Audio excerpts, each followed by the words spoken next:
MDOT presents the Extra Mile Podcast.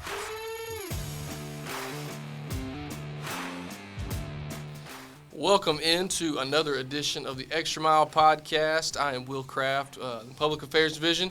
I am not joined by my honorable co-host today. He is on jury duty, so we got the short straw, or he got the short straw, and had to go serve the people this morning. Hadn't heard from him in a couple of days, so hopefully he's still tucked in over there. Joined today by the good man from across the street, Senator Chuck Younger.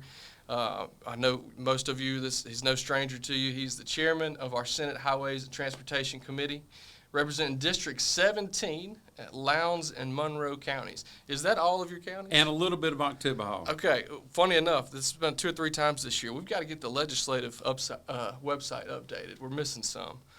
Don't leave the good people of Octibahaw out, that's for sure. That's right. That's right. Well, thank you so much for being here with us today. How's everything going in your world? It's going good. It's going good. Last weekend we took care of two different sets of grandbabies. My wife and I did, and we had a good weekend playing with the grandbabies. 4 of them. You need another weekend after it's Need over? another weekend because we have 2 more that live in Madison, so we need to take care of them one day real soon. Very good. Yeah, we got baby number 3 on the way. So my insurance agent told me yesterday we just hate sleep, I guess. Yeah. Can't argue with that. Back home though, things going well. Wife good.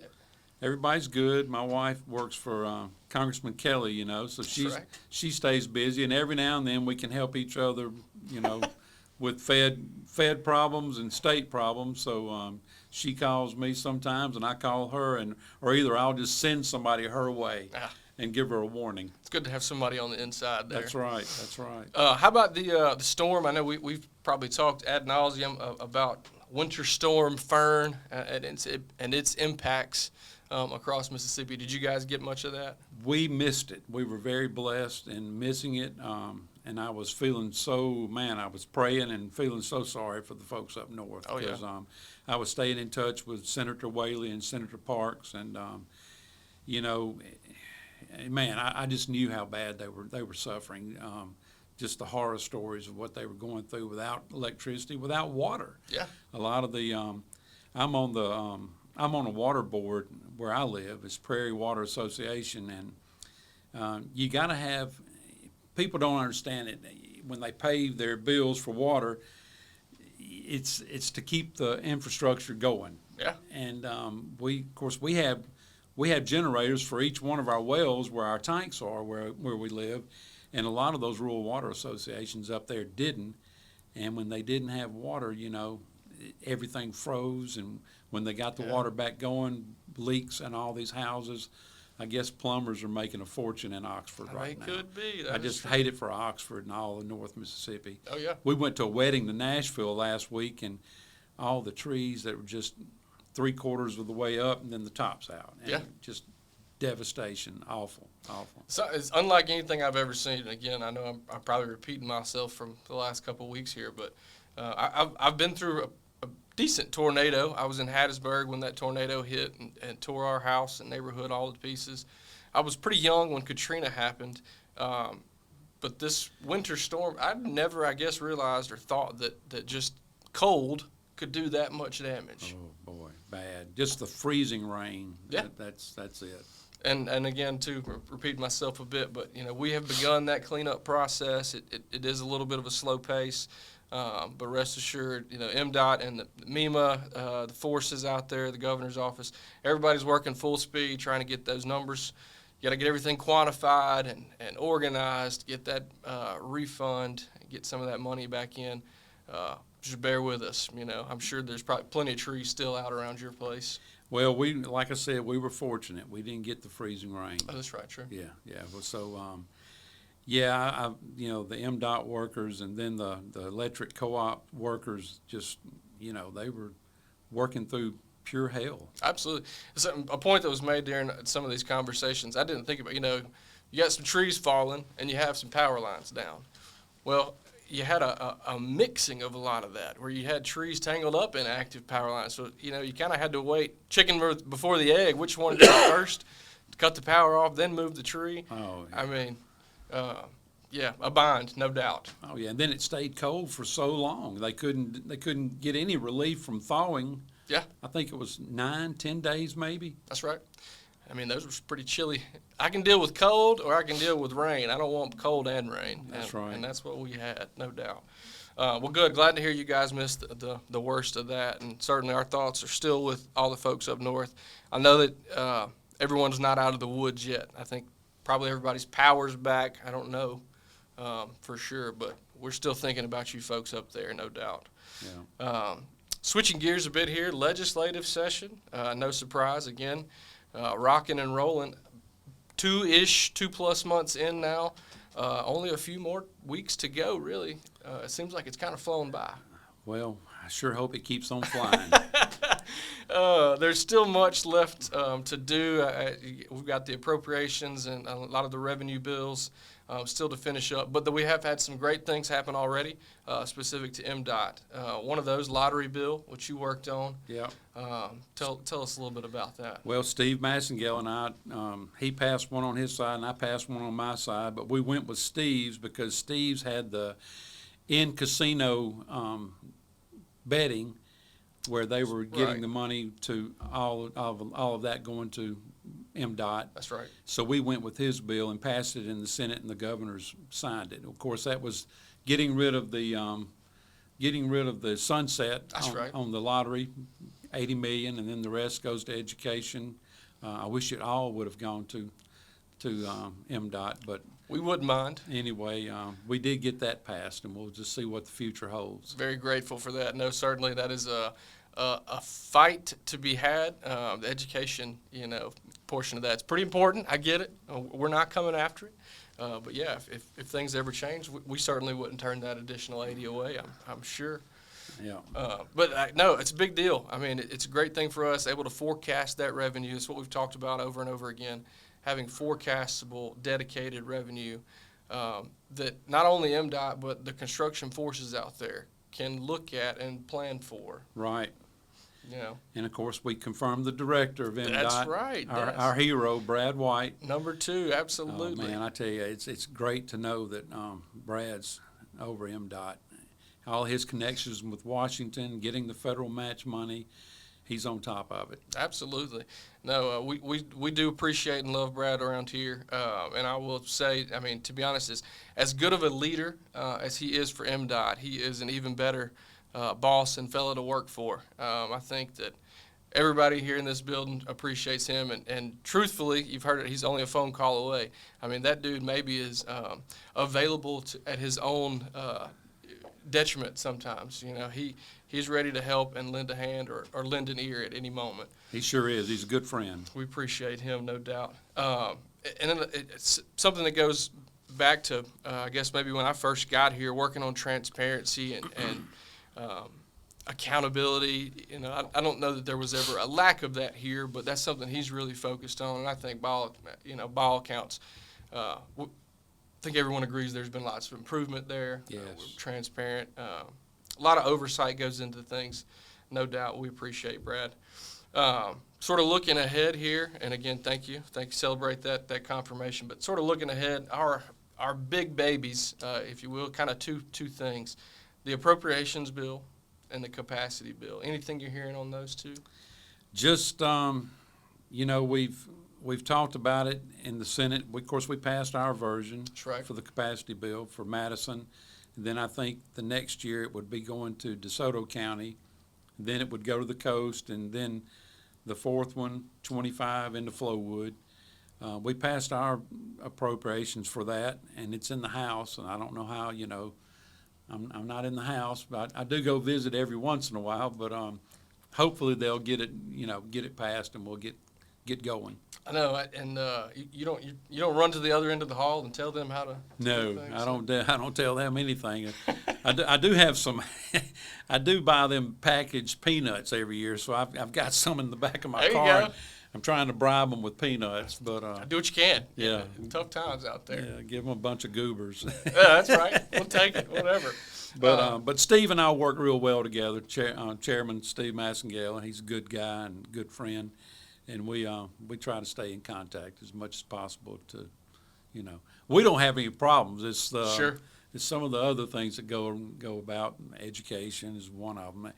Education is a big problem every year, it seems like, but hopefully we'll get it worked out. Oh yeah, I have faith in you guys. And again, I've said this before, but a lot of times y'all are handed gray and asked to make it black and white. Here's this issue. Decide if it's good or bad or ugly or beautiful.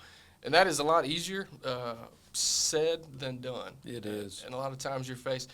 Even briefly, I'll just mention, talking about education. I won't get into the school choice debate or anything like that, but I've got teacher friends who I would trust and listen to their advice on that issue that are on both sides of that. So I don't have an opinion. Again, one of those seems sort of gray. Well, I tell you, I didn't have anybody that was for it back Really? home for school choice. Sure. No. Private school principals, I've talked to several of them. They weren't for it. The public school superintendents, they weren't for it. So,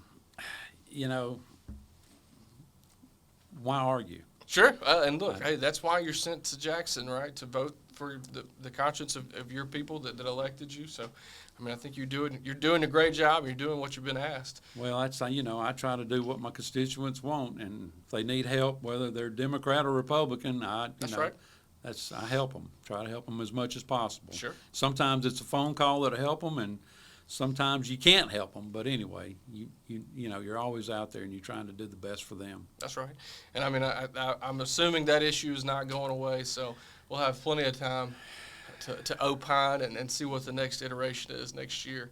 The only other thing really wanted to mention, I guess a couple of things, but specifically our appropriations bill, mentioned that capacity bill. That is the large additional chunk of money for those special projects, capacity projects, that are not necessarily accounted for in our standard appropriations bill. So we're very much fingers crossed again, appreciate all the work on that. We're looking forward to hopefully getting that capacity money and doing some great projects around the state. Our appropriations bill, you mentioned you have already kind of, you've done your part, worked on it, and looked at that. I don't know that I've seen any numbers yet. There's, I'll be honest, I'm not exactly sure what the numbers were. All these numbers are coming to me in my Sure. head. I think the capacity was 200 and Somewhere in that 250, 228, 250 million. And the appropriations, the rest of it, I can't remember what it was. I'm on finance, so I do sit in on some of the appropriations meetings, but I cannot remember the exact number. Just thousands of numbers running Oh, through. Yeah, man, I yeah. can understand that. I just want to make sure my checking account's good, and I have to look on my phone every time to make sure I'm in the good. Amen. I understand that, and I think talking about our appropriations, the request every year is to return that level funding, and then the no earmarks, which you guys have really done great with. And again, anything I've seen thus far, I have not seen. And I earmarks. think that we're good with we're level on that with Briggs. Senator Hobson does a great job. And Yes, sir. He spends a lot of hours up there trying to get everything to the black, make sure it's in the black. So that's pretty much it. All I had for is the legislative session relative to MDOT specifically that I know you've been working on lots of other things, but anything specifically that you want to mention? Well, locally in Aberdeen, Monroe County, there's a port there that's on the Ten Tom, and they needed some help. And I think the director, Brad White, was helping us get some money through the Strategic Multimodal Okay, Fund, that's right. Yeah, I believe. So when we get a little bit of that money, we're going to get some more federal matching money from what I understand. And I think Amory also got some for a big storage warehouse in the city of Amory. Of course, they need a lot of help. They've had a tornado that came through them a couple of years ago. Forgot what year that Bad was one. exactly. But we're happy to see that coming into Monroe County. They need all the help they can get. Absolutely. We appreciate you mentioning that. Yes, our Strategic Multimodal Investment Fund. It's a mouthful.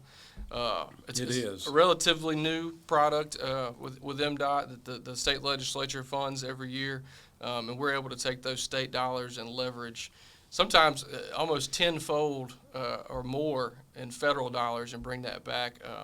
For those of you out there, check out our MDOT Facebook page. I think about a week ago we had a long post on there about that. So focusing on that effort. I mean, yeah, just that is a great example of, something that might not have been able to happen, but now being able to sort of leverage and pool those funds. Yeah.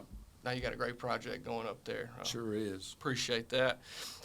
Last thing really I have here for us, just want to mention this to you and those out there, National Work Zone Awareness Week. Something you've been a part of before. We have the Fallen Worker Ceremony down there, April 20th through the 24th. So that Fallen Worker Ceremony will be April 21st. We'll certainly get you an invitation and let you come. But as far as work zones go, I know that's something we talked about early in the year. The bills, the legislation didn't really come through. Is that something we think we work on next year? Yes, definitely. Trying to strengthen those. When I'm zipping down the highways and I see workers and the cones up, the orange cones, reflectors on the cones, you slow it down. Those guys are out there making our life a lot easier with better highways, so slow it down. Yeah, and it's easy. It's easy to get distracted, and there's a lot going on. Again, I'm hauling in 2 toddlers and trying to navigate I-20 and 55 traffic. But man, as much as I want to get my kids home, to and from safely, I want everybody else to get home too. And those workers on the side of the roadway, man. Steve Massengill and I, Representative Massengill, we're talking. It's sort of like being at Talladega. If you've ever been in a work zone, it is. I mean, those suckers flying by there. And I can't tell you how many people I pass and look over there to the right of me. And they're doing this. It looks like they're eating pizza, but they're talking on their cell phone. And I'm guilty of talking on the phone too, but it needs to be hands-free, and you need to be aware of what you're doing when you're driving. Absolutely. The cell phone can wait till you get to wherever you're going. You can, and it only takes a second. I sound like my grandmother telling me that driving, but it's so true. It is. You look away real quick, real fast. I'll tell this funny piece. I forgot all about this. This past weekend, beautiful weather. We were hanging out outside, wife and the kids, and we've got one of those little electric riding cars. Yeah. Well, the speaker, for whatever reason, the little speaker that's in it has went out. So I had just sat my cell phone in the little electric car, and so my daughter's riding around listening to music on that. And at some point, I guess she picked up the phone to look at the song playing or something, ran right up into the flower bed. And she's shopped out. She's like, "I'm sorry, I was looking at my phone." And I was like, "That's how it happens." Yeah. She'll be 5 in August, but a good time as any to go ahead and learn that lesson. You can't be looking or distracted while you're driving. So that's very so true. It is. Happened in my own yard. Yeah. All right. Well, look, Senator, we appreciate you so much taking time out of your morning. Again, I know how busy you guys are, so we very much thank you for joining us. Glad to be here. Yes, sir. With that, we'll wrap it up. Again, I will not even attempt to give Paul's spiel at the end of the show there. He's got that thing rehearsed. But I want to shout out Drew Hall, our producer, for taking care of things over here. All the folks that are listening, appreciate you guys. Obviously, it's the only reason we get to do this, so thank you for that. Check out our podcast anywhere you get your podcast, Apple and Spotify, all the links and platforms. We do appreciate it, and remember to drive safe out there on Mississippi highways.